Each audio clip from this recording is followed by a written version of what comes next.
queridos irmãos, saúdo a todos com a paz do Senhor. Este é o programa Reflexão Bíblica, onde sempre tem uma palavra de Deus ao seu coração. Onde quer que você esteja, reserve agora esse momento para refletir naquilo que o Senhor já separou e preparou para que o seu coração seja impactado em nome de Jesus. Queremos convidar você, se tiver a oportunidade, de abrir a Bíblia no livro de Josué, capítulo 15. Quero ler com vocês a partir do versículo 16 ao versículo 19. Josué, capítulo 15, versículos 16 ao versículo 19. Diz assim a palavra de Deus: Disse Calebe: a quem derrotar a Kiriat-Sefer e a tomar, darei minha filha Aquisa por mulher.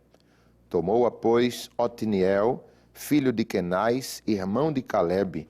Este lhe deu a filha Aquisa por mulher. Esta, quando se foi a Otiniel, insistiu com ele para que pedisse um campo ao pai dela. E ela apeou do jumento. Então Calebe lhe perguntou: o que desejas? Respondeu ela: dá-me um presente, deste-me terra seca, dá-me também fontes de água. Então lhe deu as fontes superiores e as fontes inferiores. Queridos irmãos, não sei se você já ouviu falar em Calebe, em Otiniel e em Aquisa, esposa de Otiniel e filha de Calebe. Essa passagem bíblica fala a respeito das conquistas de Israel à terra prometida. Para você ter uma ideia, foram tantas as terras que Deus estava dando a Israel que foram necessários 7 anos para que toda a terra fosse conquistada. A palavra de Deus vai mostrar que estas terras estavam todas habitadas, apesar de que o mundo naquela época existiam muitos lugares que ainda não tinham sido explorados pelo homem. Mas Deus preferiu dar a Israel, a nação israelita, terras que já estavam habitadas. Talvez isso porque o Senhor queria que Israel travasse batalhas. Talvez o Senhor quisesse mostrar a Israel que as facilidades não existem para aqueles que andam com Deus. Enfim, tantos motivos para Deus fazer com que o seu povo travasse as batalhas com os povos habitantes ali em Israel. E uma dessas batalhas foi travada por Calebe. A Bíblia fala, por exemplo, aqui no capítulo 14 de Josué, a partir do versículo 6, diz assim: chegaram os filhos de Judá a Josué em Gilgal, e Calebe, filho de Jefoné, que era quenezeu, lhe disse: tu sabes o que o Senhor falou a Moisés, homem de Deus, em Cades Barneia, a respeito de mim e de ti. Calebe está em conversa com o seu amigo de mais de 40 anos, Josué. Em Cades Barneia houve uma situação em que estes 2 homens, entre outros 10, ao todo 12 homens, foram espiar a terra. Moisés, ainda como líder, ele separou um homem de cada tribo para que entrasse na terra prometida e fosse espiar.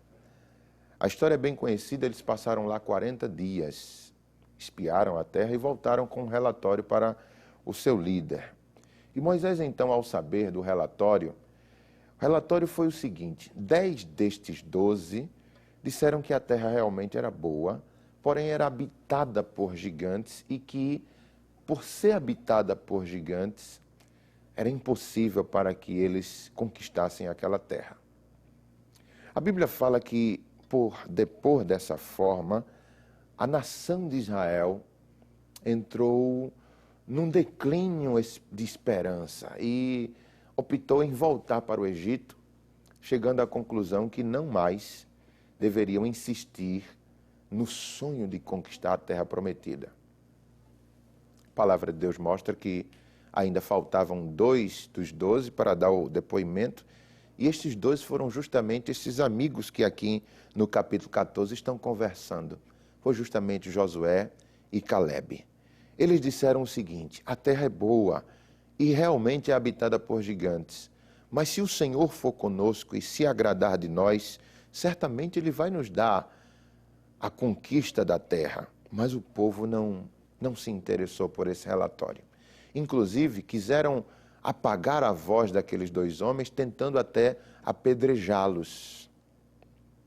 A situação foi tão séria diante de Deus que Deus se sentiu agredido por aquela incredulidade e quis matar toda a nação ali mesmo. Moisés intercedeu e clamou ao Senhor para que Deus os perdoasse. E a Bíblia diz que Deus os perdoou. Mas para cada dia que aqueles 12 homens passaram espiando a terra prometida, seria 1 ano caminhando no deserto. Se foram 40 dias, eles então passariam 40 anos agora procurando fazer a vontade do Senhor em meio ao deserto. É triste essa história de Israel, porque esses 40 anos Deus iria fazer com que toda aquela geração incrédula fosse morta. E somente os filhos daquela geração, ou seja, a geração que nascesse no deserto, seria a geração que entraria na terra prometida. Com apenas 2 exceções.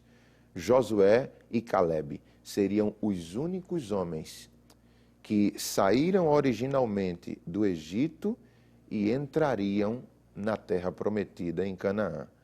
Ninguém mais. Ninguém mais. E agora esses homens chegam.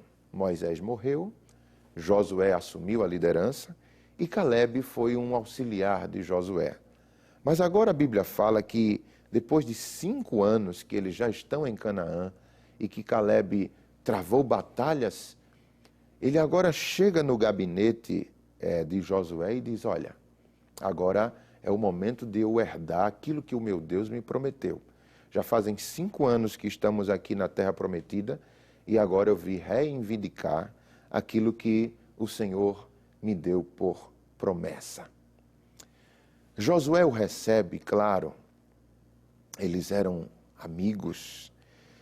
E ele diz, Calebe diz a Josué: eu estou com 85 anos, mas estou tão vigoroso, diz aqui no versículo 10, 14 e 10 de Josué, eis que agora o Senhor me preservou em vida, como havia prometido. 45 anos há, desde que o Senhor falou esta palavra a Moisés, andando Israel ainda no deserto, e já agora sou eu de 85 anos. Ou seja, 40 anos foi o tempo que ele saiu do Egito, mas 40 anos ele passou no deserto. E agora mais 5 anos conquistando, em processo de conquista na terra prometida, ele está com 85 anos de idade. E qual é a proposta? O que é que ele vem conversar? Qual é o assunto daquela conversa com Josué? O assunto é o seguinte: ele diz que quer conquistar o Monte Hebrom. Diz aqui no versículo 15 do capítulo 14 o seguinte: dantes o nome de Hebrom era Kiriat Arba. Este Arba foi o maior homem entre os Enaquins, e a terra repousou da guerra. O que é que houve? Durante os 5 anos de invasão de Israel, os gigantes que causavam tanto medo se refugiaram justamente para o Monte Hebrom. Esse refúgio dos gigantes iria futuramente provocar uma revanche. Talvez Israel nunca teria paz, conquistando as terras de baixo e deixando aquele monte chamado Hebrom em posse dos gigantes. Os gigantes iriam se fortalecer e certamente depois iriam descer e tentar provocar outra guerra a Israel. Josué e Calebe entram em um acordo. Calebe subiria o Monte Hebrom e conquistaria o monte para então fazer com que sua herança fosse validada. Eu estou falando de um homem de 85 anos, amados, que não teve medo dos gigantes. Pelo contrário, ele foi buscá-los aonde estes homens se refugiaram. E o resultado desta guerra dos gigantes contra um homem de 85 anos e o seu exército foi que Caleb venceu aquela batalha. E só depois desta sua batalha vencida, essa conquista e a morte dos Enaquins, a Bíblia diz que a terra repousou da guerra. Ou seja, se Caleb não subisse aquele monte, Israel nunca iria repousar em paz. Mas a guerra não foi totalmente completa. É justamente agora que eu entro no texto que nós lemos como leitura. Houve a conquista do Monte Hebron, mas os gigantes se refugiaram e se espalharam, uma parte deles. E aí Caleb lança uma proposta para que, se alguém ousasse se aliar a ele, ao próprio Caleb, e vencer aqueles gigantes que haviam fugido dele, ele iria dar como recompensa a sua filha Axa. E Axa devia ser uma mulher de muito valor, porque afinal de contas, Caleb não ofereceria a ela como um prêmio se ela não tivesse os seus valores. Eu acho interessante que a palavra Axa, o nome Axa, significa amada de meu pai. Ou seja, quando aquela menininha linda nasceu, Caleb colocou o nome dela de amada de meu pai. Deveria ser muito bela e deveria ter crescido com muito amor da parte do seu pai. Então, ele amava muito a Axa e ele, como o seu bem maior, iria oferecer ao grande herói que vencesse aqueles refugiados gigantes. E aí um homem se prontifica a lutar. Seu nome, Otiniel. Foi o primeiro juiz de Israel. Ele vai aparecer em Juízes capítulo 3, fazendo com que haja paz em Israel. E durante o seu domínio, a sua liderança, Israel repousou dos líderes da Mesopotâmia por cerca de 40 anos, houve paz. Então a gente percebe que Otiniel foi um homem extremamente influenciador na história das conquistas judaicas, nas conquistas israelitas. E a palavra de Deus vai falar um detalhe interessante nessa linda história. É que Axa, ela na cerimônia de casamento, ela está completamente realizada, ela está feliz pelo seu marido, porque ele próprio era sobrinho de Caleb, então ele era primo de um certo grau da sua esposa. Ela está feliz por estar se casando com Otiniel. Ela vê nele um grande líder, um herói. Diz a palavra ainda no capítulo 3 de Juízes que ele foi um homem cheio do Espírito Santo. Isso por 40 anos, durante toda a sua liderança, ele foi um homem cheio do Espírito Santo. Então, quem não queria casar com um homem que era um guerreiro, um homem valente, um vitorioso, um homem amado de seu pai e um homem cheio do Espírito Santo? Axa estava extremamente realizada. Caleb também estava se sentindo realizado por estar dando a sua filha a um homem de valor.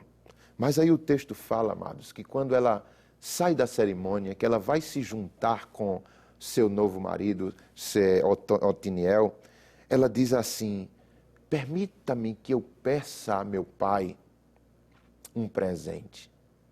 E aí, imagine comigo, o pai se despedindo da filha, Otiniel indo com a sua caravana, Axa ao seu lado, e eles travam a conversa e a caravana para. E logo Axa diz a palavra, ela desce do jumento em que ela está montada e corre novamente em direção a Caleb, seu pai. Para que ela corre? Ela quer se despedir do seu pai? Não, a despedida já aconteceu. Ela vai pedir um presente. O presente era o seguinte, ela diz assim: pai, tu me deste terras, mas as terras são secas. Então dá-me também fontes de água.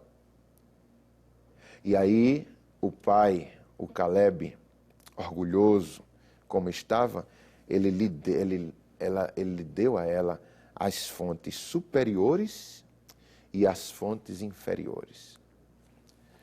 Que fontes eram essas? As superiores eram as do Monte Hebron, as quais o próprio Caleb conquistou. E as inferiores foram aquelas que Otaniel conquistou quando os Enaquins desceram refugiados pela derrota que sofreram lá no cume do monte. Ou seja, Caleb deu as fontes das terras que ele conquistou e deu as fontes das que o seu genro conquistou. Amados irmãos, isso tem um sentido espiritual extraordinário. A gente percebe na Bíblia que deserto, na nossa visão humana, não é algo bom. Mas em toda a Bíblia, o que deserto significa para Deus é como um presente para cada um de nós. Porque é no deserto que Deus forma os seus verdadeiros heróis. Os campeões de Deus são formados no deserto. Note uma coisa numa passagem bíblica em Lucas capítulo 3, versículos 22, e ainda no capítulo 4 e o versículo 1. Você vai notar que quando Jesus desceu às águas do Rio Jordão para ser batizado, uma voz do céu bradou, que era a voz do próprio Deus, e disse assim: "Este é o meu filho amado, em que eu me comprazo." Deus revela para não só os presentes ali, mas para toda a humanidade, porque está escrito, e todo homem já leu esta passagem. Onde a Escritura chegou, isso aqui também chega. Em Lucas 3:22, Jesus recebe do Pai essa mensagem: "Tu és o meu filho, em quem eu tenho prazer." Mas aí a Bíblia fala que logo depois de sair das águas, o Senhor Jesus é conduzido pelo Espírito ao deserto. Ou seja, o Pai não levou o Filho ao deserto em ocasião nenhuma, mas o levou quando declarou para o mundo que ele amava o Filho. Ou seja, se o Pai leva o Filho ao deserto através do Espírito Santo, isso quer dizer que o deserto é algo dado por alguém que é amado, ou alguém que ama e é recebido por alguém que é amado. Jesus era amado do Pai, o Pai declara o seu amor e, como presente, o leva ao deserto. Deserto para nenhum de nós seria um presente, mas na visão de Deus, na visão celeste, deserto significa amadurecimento, crescimento espiritual, comunhão estreitada, sensibilidade às coisas do céu. Ou seja, Deus permite que muitas vezes você que está me ouvindo passe por situações que você diz: que deserto prolongado. Mas o Senhor está, neste momento, nesta ocasião, dizendo a você: procure tirar proveito do presente que eu lhe dei. Isso não é uma prova, isso não é uma tribulação, isso não é para sofrer angústias. Deserto é o lugar que eu mais me revelo aos meus filhos. Então, receba o deserto como um presente de Deus. Existe uma outra passagem que eu também acho interessante, é no livro de Gênesis, capítulo 48 e versículo 22. Eu acredito que você já tenha lido 48 e 22. É uma ocasião onde Israel, ou Jacó, se encontra com seu filho José e dá a José um presente. Notem como diz o texto: "Dou-te demais que a teus irmãos um declive montanhoso", diz na minha versão, "o qual tomei da mão dos amorreus com a minha espada e com o meu arco." Israel, ou Jacó, está quase morrendo e ele chama os seus 12 filhos para presenteá-los. A José, ele dá não só uma bênção, mas dá um presente a mais, porque José era o filho amado de Jacó. E agora, muito mais ainda, pois José está na condição de governador do Egito. E o presente que Israel dá a José é um declive montanhoso. é uma área deserta, é um lugar sem nenhum valor monetário. Mas o que significa este lugar para Israel? Ele diz: filho, este lugar eu conquistei da mão dos amorreus com a minha própria espada. Ou seja, para os homens comuns, aquilo ali não tinha valor. Mas para Israel, aquilo era algo muito significativo, pois custou-lhe uma batalha e poderia ter tirado a sua própria vida. E ele presenteia José com um deserto. Aquisa recebe um presente do seu pai Calebe, 2 áreas desérticas, uma na montanha e uma na planície. Ela diz: pai, eu aceito o presente, eu estou feliz com o presente. O lugar é deserto agora, mas eu não vejo só como um deserto. Porém, pai, apesar de aceitar o presente, eu te peço, dizia ela nas suas palavras, dá-me também fontes, dá-me as fontes destes desertos. E o pai: claro, filha, eu te dou as fontes superiores do Monte Hermon e te dou as fontes da planície, da parte baixa da montanha. Então, as 2 fontes foram dadas a ela como presente. O que significa estas fontes aqui na Bíblia? Se o deserto significa as lutas, as provações, mas também o lugar de comunhão com Deus, as fontes de água significam a presença do Espírito Santo. Note que Aquisa vai diretamente ao Pai.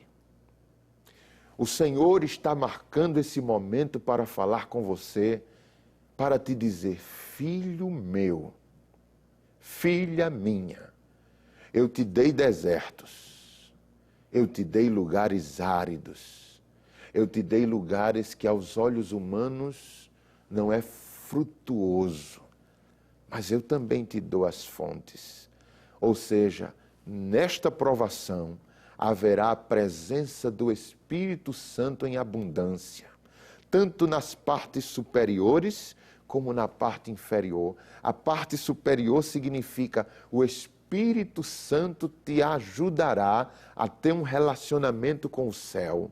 E a parte inferior significa o Espírito Santo te ajudará a tu teres um relacionamento com a parte humana. Ou seja, o deserto é necessário, o deserto é aceitável, o deserto você vai viver, vai passar por ele, não adianta fugir, mas também o Espírito Santo estará com você em cada momento, em cada instante. Nesse deserto haverá um crescimento espiritual na tua vida. Nesse deserto haverá abundância de revelações. A graça do Senhor está sobre a tua vida, porque o Senhor te diz: eu te dou lugares secos, mas eu também te dou águas. Eu também deixarei com que o meu Espírito flua. Portanto, nessa fase que tu estás passando, será o momento em que mais haverá sinais de Deus na tua vida. Te prepara para ser usado pelo Senhor como tu nunca fosse antes. Porque apesar do lugar seco em que tu estás, apesar do lugar deserto que tu estás precisando viver, o Senhor te diz: o meu Espírito não te abandonará. Beba dessa água. Beba das fontes superiores e tenha um relacionamento com os céus como você nunca teve. E beba das fontes inferiores, porque o Senhor te dará sabedoria, entendimento, desenvoltura para pregar a palavra. Muitas almas virão ao Senhor através da tua vida. E alguém vai olhar e vai dizer: como pode? Ele vive um deserto, ela passa por um deserto e é cheia da glória dessa maneira. Por quê? É porque Deus me deu desertos, mas também me deu fontes de água viva. Eu quero, em nome de Jesus, ministrar sobre a tua vida paz. Eu quero, em nome de Jesus, ministrar sobre o teu lar tranquilidade, porque o deserto vai passar, mas as experiências que você vai obter no deserto serão prolongadas por toda a tua vida e nunca sairá da tua memória. Curve sua cabeça, porque eu quero orar por você e pela sua família. Pai, na tua presença nós estamos, Senhor, agradecidos pelo momento que estivemos refletindo a tua palavra. E assim como Áquisa, Senhor, recebeu de Caleb, do seu pai, os desertos, mas também as fontes superiores e inferiores. Eu ministro sobre esta pessoa que está me ouvindo, que o teu Espírito Santo venha encontrar lugar nela, que na sua boca não haja murmuração, que na sua boca haja palavras de gratidão, de gozo e de paz, porque os desertos são necessários, mas também as fontes de água estão acompanhando estes desertos. Que ela possa entender, que ele possa entender que tudo isso que está passando vai ser necessário passar, mas o Espírito Santo há de se revelar de uma forma muito especial.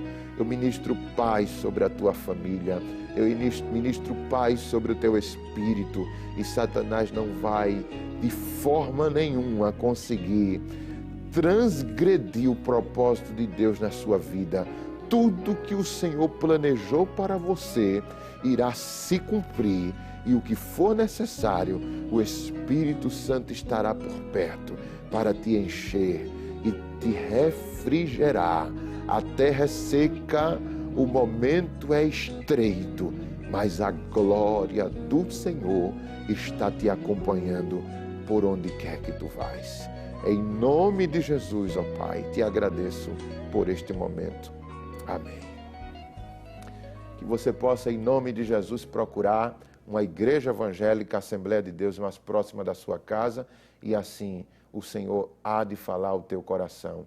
Procure uma igreja pastoreada pelo pastor Ailton José Alves, e até o próximo programa, em nome de Jesus.